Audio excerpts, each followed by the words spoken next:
வணக்கம் and welcome to cinema matrix. இந்த வீடியோல எத பத்தி பார்க்க போறோம் அப்படின்னா, வியானா வந்து சடனா அழுறாங்க. சூப்பர் டீலக்ஸ் ரூம்குள்ள என்ன ஆச்சு அப்படின்றத நம்ம டீட்டெயிலா பார்த்தலாம். அதுக்கு முன்னாடி நம்மளோட சேனலை நீங்க சப்ஸ்கிரைப் பண்ணாம இருந்தீங்கன்னா, சப்ஸ்கிரைப் பண்ணி சப்போர்ட் பண்ணுங்க. சூப்பர் டீலக்ஸ் டீம்லேருந்து ஒரு பெர்ஃபார்மன்ஸ் பண்ணணும்னு சொல்லிட்டு ரிஹர்சல் பண்ணிட்டு இருக்கப்ப, வாட்டர்மெலன் வந்து வியானா வந்து ஏதோ சொல்லிடுறாரு. ஸோ அந்த பர்ட்டிகுலர் விஷயம் நடந்த உடனே வந்து பார்த்தீங்க அப்படின்னா, வினோத் வந்து வாட்டர்மெலனை பிடிச்சு செமையா திட்டுறாரு. ஸோ அங்கேயே வந்து பார்த்தீங்க அப்படின்னா, ஒரு சண்டை நடக்குது. "உனக்கெல்லாம் நடிக்க தெரியுமாய்யா? சும்மா நடிப்பறக்கன்னு மட்டும் சொன்னா பத்தாது. உனக்கு நடிக்கவே தெரில" அப்படின்ற மாரி வினோத் ஒரு பக்கம் வந்து ஃபன்னா பேசுறாரா இல்ல உண்மையிலேயே திட்டுறாரான்னு தெரியல. ஹுபி எல்லாம் வந்து பார்த்தீங்க அப்படின்னா சிரிச்சுன்னு இருக்காங்க. ஈவன் வியன்னா கூட ஒரு கட்டத்தில வந்து லைட்டா சிரிச்சுட்டு திரும்ப அழுதுட்டு இருந்திருப்பாங்க. ஸோ இந்த மாதிரி லைக் வியன்னா அழுறதுக்கு முக்கியமான காரணம் என்னன்னா, வாட்டர்மெலன் சார் வந்து ஏதோ சொல்லிட்டாரு நடிக்கிறப்ப. அதாவது நடிக்கிறப்ப இந்த சென்ஸ் பிராக்டிஸ் பண்றப்ப ஏதோ சொல்லிட்டாரு அப்படின்ற மாரி பெரிய பிரச்சனை வந்து வெடிக்குது. அண்ட் தென் வினோத்த வந்து பார்த்தீங்க அப்படின்னா, "உனக்கு கானாவே பாடத் தெரியாது" அப்படின்ற மாரி ப்ரொஃபஷன பத்தி 2 பேரும் பேச ஆரம்பிச்சுட்டாங்க. யாரு?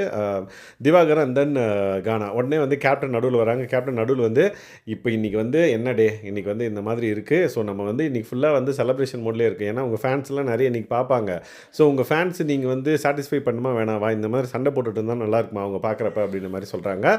And end of the day like இவங்க 2 பேரையும் வந்து லைக் கம்முனு இருங்க. இந்த மாரி இருங்க அப்படின்ற மாரி லைக் கேப்டன் வந்து சொன்னதுக்கப்புறம் வியானாவும் வந்து பார்த்தீங்க அப்படின்னா கூல் டவுன் ஆகி லைக் அல்றத ஸ்டாப் பண்றாங்க. ஸோ அவங்களுக்கு வந்து திடீர்னு லைக் நடிக்கிறப்ப ஒரு விஷயம் வந்து சொல்லிட்டாங்க அப்படின்னோடனே ரொம்ப ஹர்ட் ஆயிடுச்சு போல. ஸோ அதனால ரொம்ப ஃபீல் பண்ணி அழுதுட்டு இருந்தாங்க. ஸோ சுபியும் வந்து பார்த்தீங்க அப்படின்னா இவங்களுக்கு வந்து லைக் ஆறுதல் சொல்லிட்டு இருந்தாங்க. ஸோ இன்னும் நிறைய விஷயங்கள் பிக் பாஸ் வீட்டுக்குள்ள நடக்குது. அதை பற்றி நீங்கள் தெரிஞ்சுக்கணும் அப்படின்னா நம்மளோட சேனலை நீங்கள் சப்ஸ்கிரைப் பண்ணாமீங்கன்னா சப்ஸ்கிரைப் பண்ணி சப்போர்ட் பண்ணுங்கள். Thanks guys. பாய்.